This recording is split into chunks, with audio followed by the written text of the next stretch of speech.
Hello and welcome back to Whovian Espresso, and today we are going to be discussing the finale of Doctor Who Flux, The Vanquishers, episode 6 of this series. This video will be containing spoilers, so if you have not yet seen the episode, I'd recommend watching it on iPlayer or AMC Plus, depending on where you live. But yeah, let's get on with the video.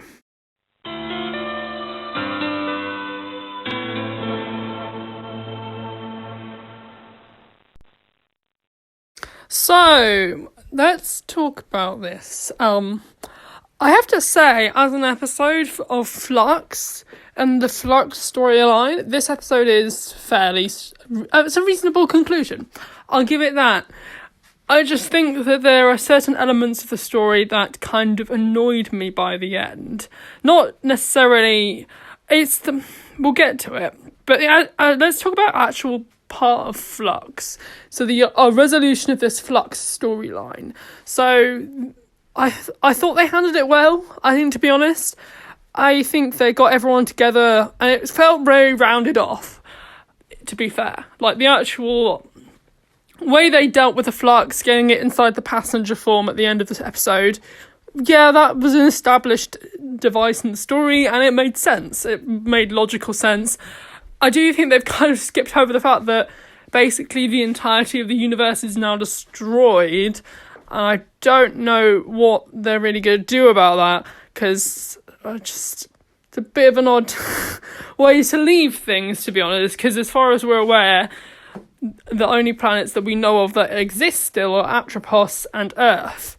So I guess that kind of leaves us somewhat limited in where we can go for the specials, but nevertheless, I mean, I kind of felt sorry for some of the alien species in the end, because really, their planets are gone, and then they're just getting destroyed by the Doctor. I mean, they basically just committed genocide of the Daleks and the Cybermen in this episode. Technically, because they've got nowhere else to go. All the Daleks and the Cybermen were there. They just died. They just killed them all. So I'm like, okay. And then questions then have to be raised as to how are the Daleks going to be in the New Year's Day special, as they were then revealed to be in the trailer for Eve of the Daleks, which is obviously this year's special, well, next year's special. But I'm confused about that, I guess, because they're all dead. They got destroyed by the Flux. So what's going on there? I mean, I guess, well, it's taking place in an ELF story, so maybe there's a Dalek being stored there from like a previous Dalek story. So that could be one way around it. But I just can't get over the fact that they just left so much destroyed, I guess. I was kind of expecting them to reboot the universe. I mean, I'm not entirely not glad they didn't. I'm just sort of thinking in the wide spectrum of things, are they just going to gloss over that, or will they address that in future episodes? And I'm not entirely convinced they will address it. Part of me thinks they'll be just like, oh, the universe is still all around, and that'll be that. But we'll see, I guess. I mean, they may just find a way of getting around it in the Centenary special. I definitely think they're setting up the Centenary special a lot in this episode. But again, we'll get to that later. But yeah, so the actual Flux storyline with the idea of destroying the Flux and getting that all sorted was fine. I think it was a perfectly reasonable way to end it, essentially. But yeah, let's talk about some of the other elements of this story. Before we get on to the elements of the Sontara occupation, let's talk about the Timeless Child arc in this story. And this is the thing that bothered me the most, is this entire series we've been building up to finally getting some answers about the Doctor's past. But no, we get teased that we're going to get some answers in the form of the Fob Watch, and at the end, the Doctor throws it down the fucking TARDIS pipes, and I cannot tell you how mad I was at that moment, because we were so close to getting some answers. So close, and I was just like, oh my god, are you actually having me on? Like, there's no reason for her to get rid of them. I don't know why she did it. She establishes throughout the episode that she's interested in the memories, and I mean, what harm is it going to do? She knows that her memories don't define her. I mean, she said it to herself in The Timeless Children, so there is no motivation for it. And I was just, I hope, I mean, there is a chance she did turn around to the camera and said, unless I really asked for it. So I guess we may get some answers, but there's only 3 episodes of her era left. 2 of which I don't think are going to be focused on the Timeless Child at all. I think they're going to be standalone episodes in their own right. which would be nice, to be fair. I'm happy we're getting some standalone episodes before her era is up, particularly for Dan, as he's only really had one adventure at this point. So it'd be nice to have some good moments, some outside the Flux story for him. But I think the only time we might get an answer is when they hint at it on the planet Time, when the Ravagers are also destroyed quite easily, to be honest. I was kind of a bit disappointed that they got rid of the Ravagers. I wouldn't mind maybe they've been imprisoned again, because I'd love to see them again.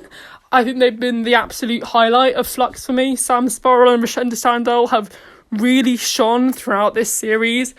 But I mean, Rashenda Sandel, like, she'd been taking a backseat to Swarm in some of the earlier episodes, but I think particularly this one and Once Upon a Time, she really stole her scenes as well. Like the scenes when she's on that cliff top on Pisano, is it? I think Pisano.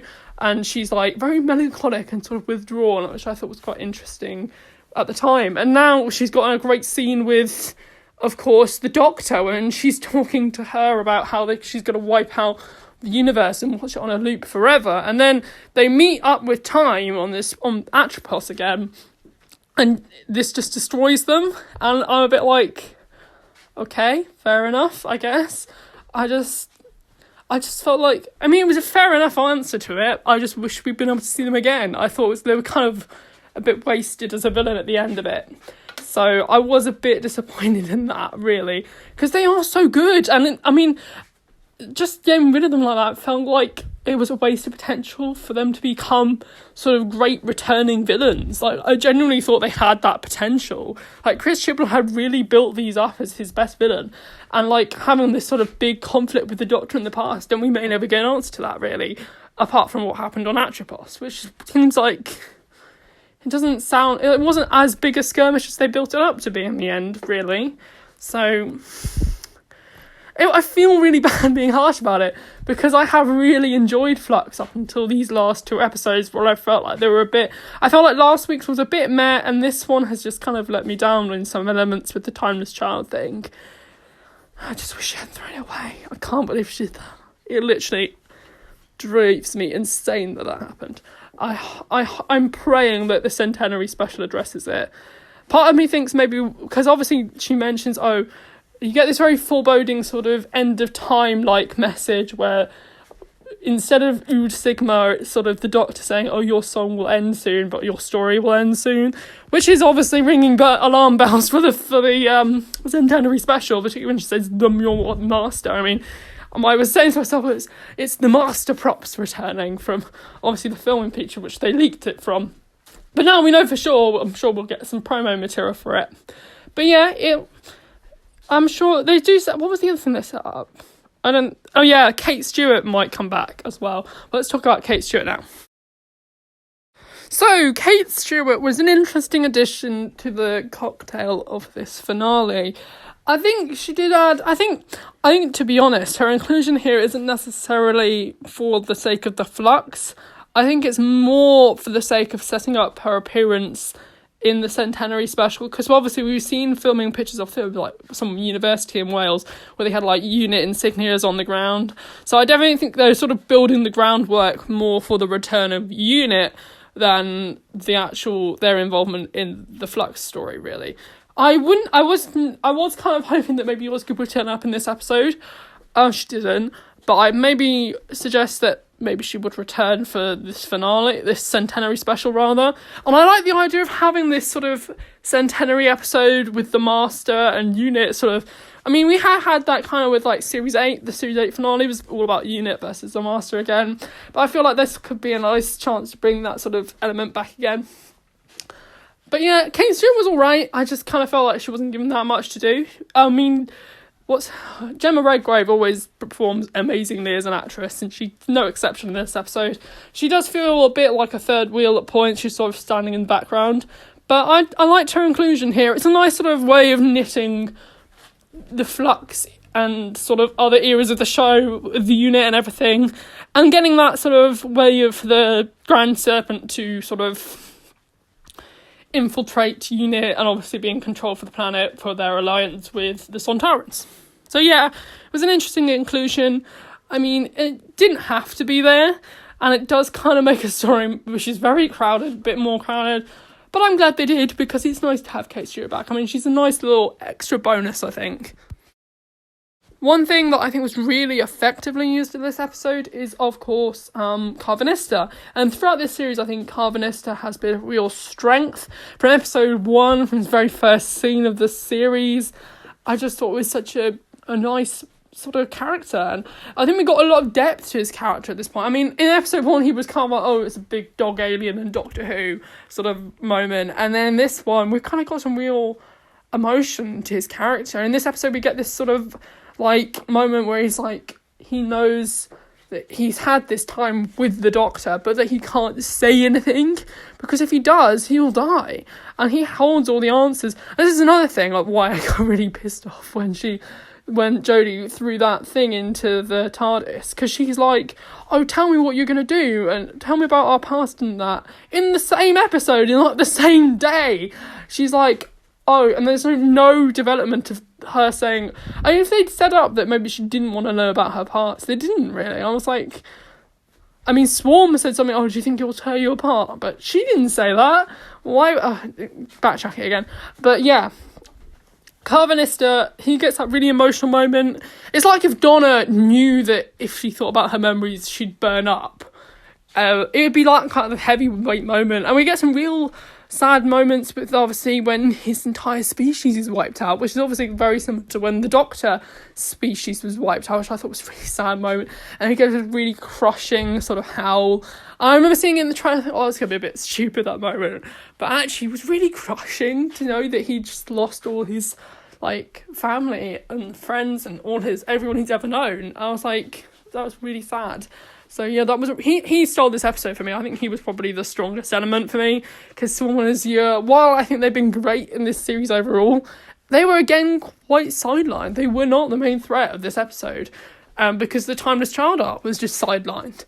So yeah, I mean, Calvinist has just been the highlight of the series for me. And another character who's been a highlight of the series for me is Professor Jericho, who also gets his own very emotional moment as well. And I think it was probably the closest I got to crying was obviously when he died. I thought, because I was saying, I was saying to my mum, because we were watching Mummy on the Orient Express just before this episode, and obviously Frank Skinner gets asked aboard the TARDIS, and I was anticipating a similar moment for Jericho, saying, well, we could turn it down maybe and go back to find Claire or whatever, and he just gets killed by the Flux. And I thought it was a really sad moment. Again, that was one of the highest. I think this has some really great emotional beats in this episode, I think. I think that is one of its strengths.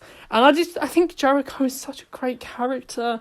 And everyone was talking about bringing him a spin-off series, and now that's never going to happen.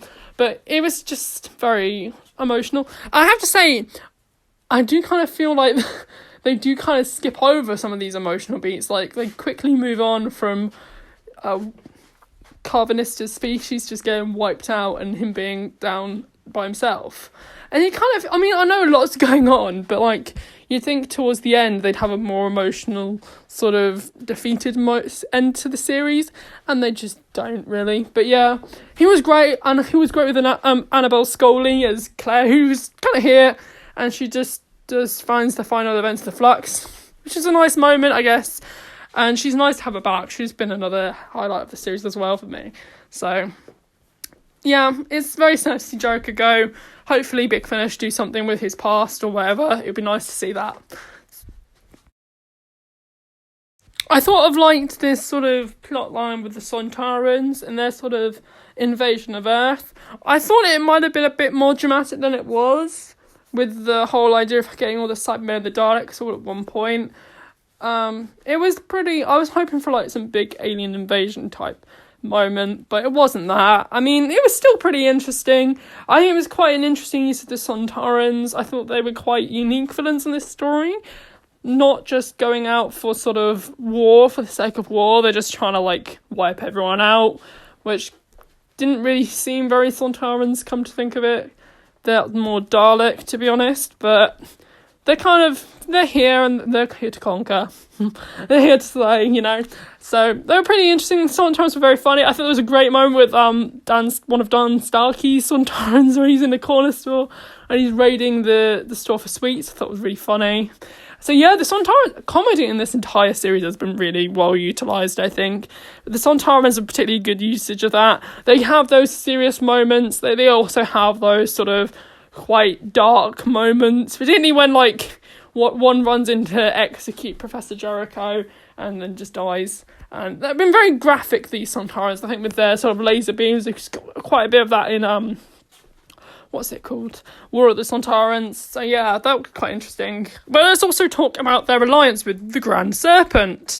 The Grand Serpent is actually, I think, does the Grand Serpent... Oh no, the Grand Serpent is put into exile. So, I mean, there is a possibility that we may see the Grand Serpent again. To be honest, I'd rather the Grand Serpent was destroyed by time than the Swarm and Azure. I mean, I liked both villains. I just preferred Swarm and Azure, and I just sort of felt like, was there any need for him to get back involved in the plot, other than to have a moment of confrontation with Vinder at the end? I mean, it's been interesting seeing him infiltrate UNIT, but I just kind of felt like, why would the Sontarans sort of ally themselves up with this person? Realistically, they're just going to go in and conquer. That's what they do. They don't really make alliances, but... You know, it's fair enough, I guess. He's a good actor, Craig Parkinson, and he does deliver a very good performance. I just kind of felt like his villain didn't really need to be there. And it added another element to a story that was very bloated in the first place. But he was here, it was nice. I like the moment when he was exiled and Vinder sort of got his revenge on him. Speaking of which, Vinder and Bell. So, Bell and Vinder, it's nice to have them reunite at last. I thought it was really slightly disappointing that they didn't really turn out to be much of importance, but they were still very lovely characters. Like, I think this is the thing, I was building it up in my head that we were going to get so many answers about the past, or who Bell and Vinder are, or they have any significance or anything, and they just sort of weren't. I was just like, oh well, never mind. They were still very nice people. And it was nice. I like the option that they may come back in like the centenary special. It'd be nice to see them again. I don't think. I mean, there's a possibility that kid. We never found any answers about the kid, and if they do come back, maybe they will bring up that their child is the Doctor. But it's very unlikely. Let's be honest. It was a nice moment seeing them reunited, and I liked how they sort of reunited Bell and Vinder at the same time as reuniting Diane and Dan, which I have less nice feelings about, to be honest, which we'll talk about now. So, Dan and Diane, they basically amounted to nothing in the end, because Diane just turns Dan down. I mean, I kind of get why. I would be a bit pissed off if I'd been sort of thrown through hell or whatever in that passenger form. But at the same time, none of it was Dan's fault, and I felt really bad for Dan at the end, which I guess is kind of the point. I mean, maybe we will see them come back together in the Centenary Special. I don't think so. I just kind of thought, like, well, if she doesn't come back and their relationship isn't developed, what was the point of having her involved at all? I mean, I don't know. I mean, there were some things which at the end of the day just kind of felt like, well, what was the point in the end? But I mean, we could get to that in maybe another video, but it was still a bit gut-wrenching to see Dan just get turned down for no reasonable reason, other than maybe that Diane didn't feel any kind of feelings towards him at all in the first place, which I guess could be a reason. I mean, she does say, oh, I'm not presuming that this is a date or whatever in episode 1, but at the same time, you could still go for drinks with him, it's only polite, you know? But still, nevertheless, they got separated. I mean, at least it led to the final moment when we finally got to see what the fuck was filming, when that Liverpudlian shouted Doctor Who wankers, which is obviously the final scene in which Dan climbs aboard the TARDIS and is officially finally a companion. So yeah, that leads us into next year's New Year's Day special, which looks quite good, to be fair. It has a Groundhog vibe, actually. I'm looking forward to it. It looks like quite a unique story, which I think it looks like lots of fun. But yeah, let's talk about my overall thoughts on this episode. So, overall, I think they could have done a lot more, maybe, with this finale, but at the same time, I can't think of anything better that they could have done.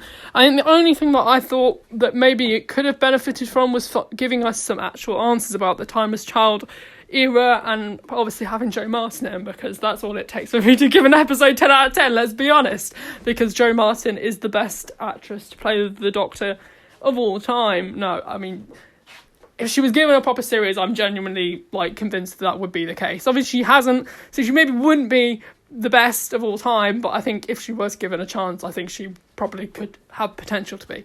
But nevertheless, I just thought that was the main thing that's bugging me, is that we got no answers about the Timeless Child at all.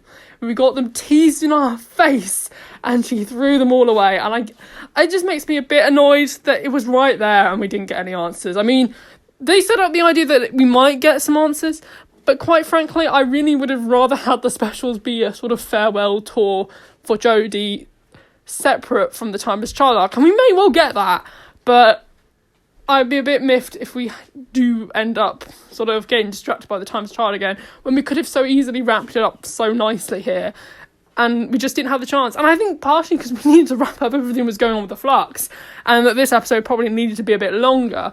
But everything to do with the Flux and all the stuff they'd set up apart from the Timeless Child stuff was all wrapped up rather neatly. I thought it was a very well-rounded finale.